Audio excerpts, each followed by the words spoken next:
ஒரு பொம்மை போர்டிங் பண்ணுறதுக்கு முன்னாடி ஃபஸ்ட்டு மண்ணில் அவுட்லைன் இருப்பான் ஃபுல்லாகவே. ஒவ்வொரு அவுட்லைன் எடுத்து நம்ம ஃபேஸ்லேருந்து அப் டு பாட்டம் வரைக்கும் வருவா.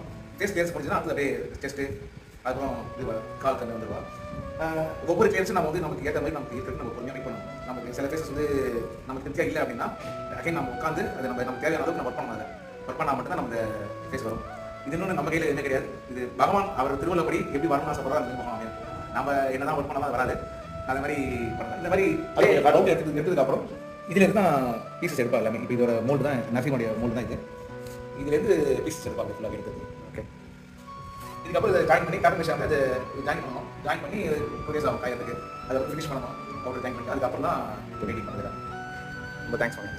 ஓகே, இது வருஷம் திருக்கணம் சேர்த்து புதுசு ஏரியா ராம்லலாம் அடி ராம்